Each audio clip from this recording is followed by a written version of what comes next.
joined by Daniel Jeremiah. You see him on, or hear him on Chargers Radio, but he also does this little thing called the Move the Sticks podcast for NFL Network, and he's glued into every draft class each and every year. So, DJ, thanks for giving us some time. In your national conference call last week, you called this a starters draft. So for a team like the Bills, who need to refortify the defensive side of the ball, both up front and on the back end, is there talent ready to start day one at positions like defensive tackle, edge, corner, safety? Yes, absolutely. Especially, okay, good. Yeah, especially, it would really hurt this interview if I said, not this year, guys. Nope, thanks for not. stopping by. Yeah, thanks for coming. Defensive tackle-wise, specifically, as good a year as I can remember, just depth-wise. So I mentioned this the other day, but last year I had 12 defensive tackles with potential starter-level grades. This year I had 24. I don't. And I'm like, maybe I'm in a better – am I sleeping better this year? Am I just in a better mood? Maybe I'm just handing out better grades. But no, I'm like, no, these are legitimate, not, 280-pound guys. You're like, well, if this guy can put on 20 pounds and this and that. And like these are 310-pound dudes who can get up the field, can handle double teams, like scheme diverse dudes. So that is legit. That is real.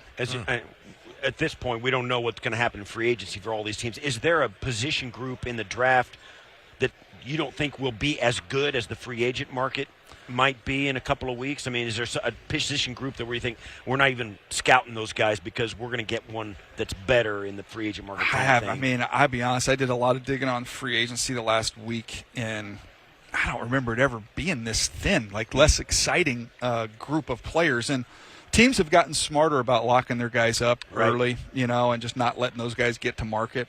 I would say interior offensive line, there's some quality out there, but man, it is not. You think about a draft, and people have knocked this draft for not being sexy. Free agency wise is not very exciting to me. Right. Getting back to D-line, is there a discernible difference between the best that the defensive tackle class has to offer compared to the edge rusher class? And do you expect more players to come off the board sooner at one of those positions than the other? That's a good question. Look, to me, if we're going to, and this is not going to pertain to the Bills, so to speak, but like Abdul Carter is the best player in the draft for my money. And that start with the premier edge rusher. I like Mason Graham and I like Kenneth Grant, but they're not in the same stratosphere as Abdul Carter as a player. So the top end, you go to the edge rusher. I would say the fascinating discussion of the edge rushers, whereas defensive tackles talked about a long list of guys who can do a little bit of everything and a little different flavors. Walter Nolan's a little bit more of an upfield exploder. Kenneth Grant's going to be more of a plugger. But edge rusher wise, it's a very simple conversation. It is traits versus production. We have long, rangy, athletic guys with very minimal production, and we got some guys who maybe don't fit the height, weight, speed rec, but know how to rush. Let me ask you, is there a guy in defensive tackle, defensive end who is – let's just pick a name out of a hat like a Myles Garrett, who you can put him on any one of the four spots and he's going to be a player. But is there a guy who's that good who can play inside, play outside, play the one, play the three, all of that stuff? Who's the most versatile elite guy? Yeah, look, Mykel Williams from Georgia would be up there for me. And he's more so, 9.53. I don't think you're going to play him at a 1 unless you're going to be kind of running some games in there. Right. But he's going to be, we'll get the measurables. I bet he's going to have 35.5-inch arms, 285. Oh, is that big? He might be a little. He might be more 275. Yeah. But he rushes from a 3. He is really good rushing in there. And he was hurt. He got cut in the Clemson game. Yeah, the first I was game at that game, actually. And they got him, and it was a high ankle. He missed the next 5-6 weeks. And then talking to those guys, even like towards the end, they were just kind of getting him to game day, and he kind of gutted it out and played. Yeah. But, man, this is like my little phrase. There's different years where you kind of pick something up. One year I remember it was talking to a linebacker coach, and it was many years ago I heard the phrase stopping power as a tackler. And that stuck with me. It was like, that is a visual I can get behind. I can see when a guy hits somebody and there's stopping power. There's a lot of explanation in that description. Yes, so that I loved that. Yeah. And so that was one thing that jumped out to me when I was looking at it. And then this year, with the way, teams are trying to get to the quarterback, I heard this, talking about can he win from different entry points. And I thought, that's pretty good. Like, you look at guys that can win from different alignments and then off the ball, on the ball, different places. Let's flesh out that defensive end conversation a little bit, because you mentioned Mykel Williams, who's going to go 275, 280. There's some other guys in this class that go as much as 280, 290. Jordan Birch, who some people say he's an end. Traditionally, those guys in years past would be seen as like 3, 4, 5 techs. Yeah.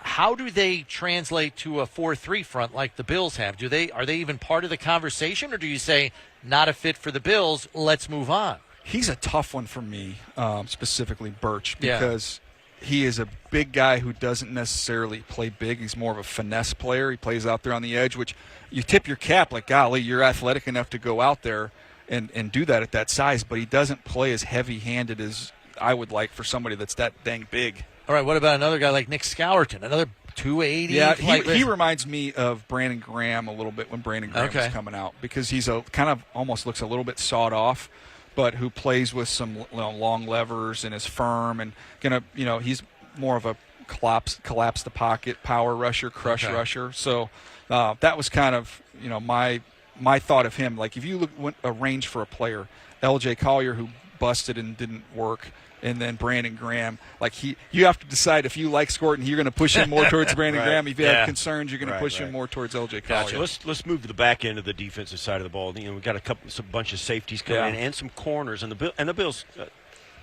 justifiably could go either spot, outside corner, safety.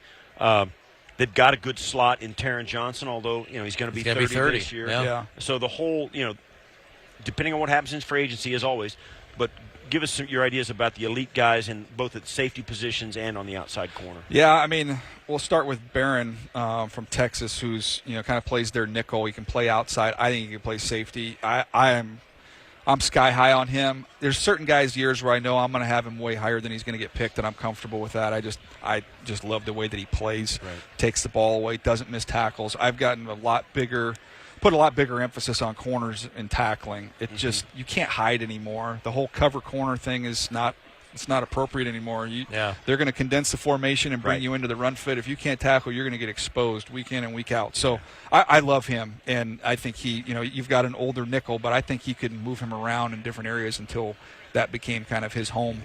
But Malachi Starks is plays high. He could play in the nickel. The only thing, he just didn't make as many plays this year as I was hoping. He did in that Clemson game early in the season, but I never saw him make as many plays on the back end, though. Yeah. Don't you think? He does. He has a lot of responsibility. They gave him like 5 things to do. Yeah, the thing I saw about Starks is when you turn it on, you see him doing you see him picking passes off, you see him stuffing the run, you see him running guys down, you see him all the highlights from other guys. He does all of that, and he just shows up to me in so many different. He seems more versatile in his ability to see it, be aware of it, catch the concepts that are coming at him. About as clean as you get on camera. Yeah, he really looks clean on tape. That was really the only thing that I had, was just I just wanted to see him this year. He's done it in the past. This year he just didn't make as many plays on the ball. Right. But he's he's super instinctive, and I always go back and talk to the folks at Georgia about this. Maybe you can tell me an example of one, but we had a scout when I was in Baltimore. Lionel Vitale had been around Bill Belichick forever. And I still remember he did this presentation on safeties, and he said, Bill Belichick said it's impossible to be a great dumb safety. He said it does not exist. And this kid is incredibly smart. He can be your communicator. He can do all that stuff. I've been telling Brownie, the thing that separates the greatest ones from everybody, all the rest of us, is how smart they are. Yeah. I mean, that's it's from the neck, because we got all these elite athletes that some of them aren't even going to make a team. Yeah.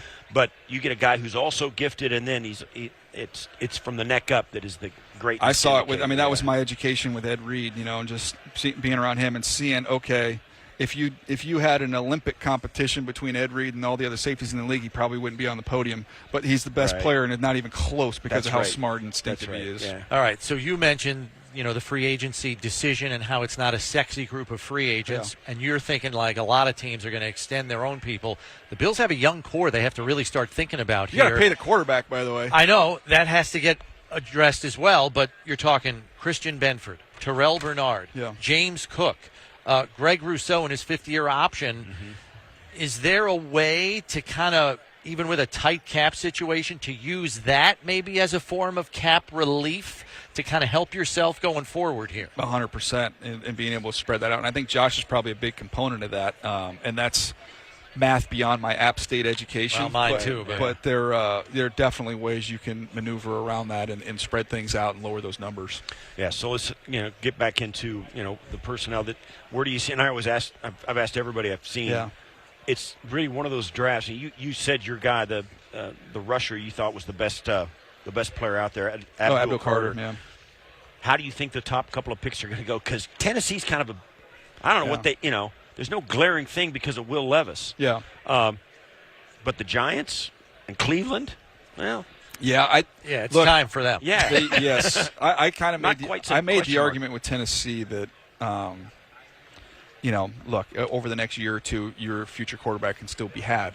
And I got, surprisingly, well, maybe it's not surprisingly because it's the internet, but I got a lot of pushback of there's no guarantees you can get a quarterback in the future. You've got to get one now.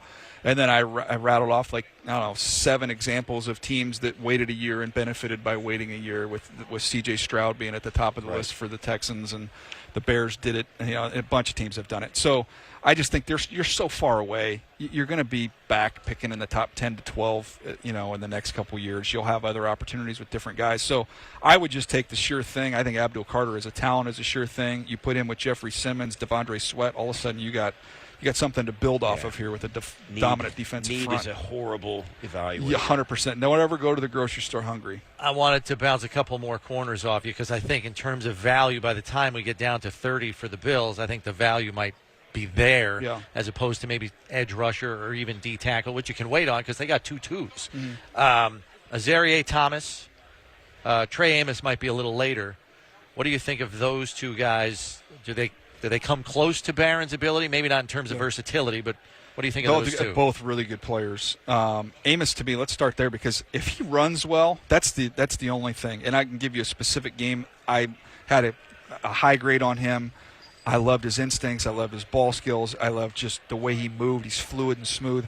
The LSU game, they ran by him a little bit. I want to say it was an over route, and they got on top of him. And I just was like, oh man, can he really, really run? That's going to be it's going to be my question on him. So, and that goes right into the combine where people say this is what's the point of this? Just evaluate the tape. And I'm like, well, no, the corners. How you run is important. That matters. And you're not going to get stretched out but so many times in college. I want to see that verified on the field. And then what about Thomas at Florida State? Thomas is super instinctive. Now, this is going to be, to me, this will determine whether or not you're a good scout or a bad scout because I've heard some people dinging him off of the Senior Bowl. Well, you've got him playing off coverage against Tez Johnson, who's a 156-pound bolt of lightning.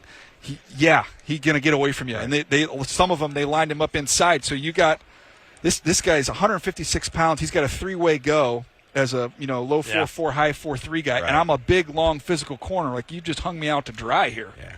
So in one of your mock drafts, you got Matthew Golden, wide receiver of Texas. Him. And we've been watching him. Him going to the Bills, though, at 30. You've got him mocked to the Bills. Yeah. We were watching him. And I love his tape. It catches everything, runs good routes, sees it, gets in the void area, makes tough catches, traffic catches. How fast is he? So I'll give you my intel. We don't, and this is just for us. This doesn't get shared. Nobody knows that this conversation is happening. So he had a high ankle in the last game, which I believe was against Ohio State. So he was he was advised not to run here. So I said, okay, well, what's he going to do? He said he is ultra competitive. He is going to run here. He will run in the mid to high 4.4s here.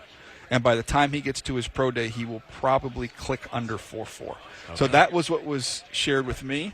If that second number is a 4 at either the combine or the pro day, I'm happy as can be. Right. Because everything else is really good. Yeah. And again, this is why I love hanging out with you guys because we kind of nerd out on some of the scouting stuff. But I was talking to Les Snead a few years ago. I love talking to guys who've hit on positions and what did you see with Cooper? What did you see with Puka Nacua? Right. And he said one of the things we loved about him is these guys are all grounded through the catch. I'm telling you, you see it with guys that are confident in their hands and they run right through the ball. And you see guys who leave their feet and gather and catch and corral. Body catch. Yes, and what it is not only is it a better way to catch the football, but you want to make things happen after the catch. You freaking catch that thing on the dead run. You're confident in your hands and your feet are in the ground as you're going through the ball. Do you think Golden does that? just Golden does that. Golden Right. and Ibuka, both those guys are Okay. See, See, that's excellent the with thing that. too. You're right. The catch is a given to them. Yeah. Rather than the focal, and it should be the focal point of it, and that's why so many guys gather. They wrap around and they catch it with their chest and pin it. But guys who snatch it, and you know it. I mean, it's a visual. You know it when you see it. Guys are confident. Right. Daniel, thanks for the time. As always, we appreciate it. We want to remind you, Ticketmaster is the title sponsor of this year's NFL Scouting Combine coverage. Ticketmaster is the official ticketing partner of the NFL and the Buffalo Bills.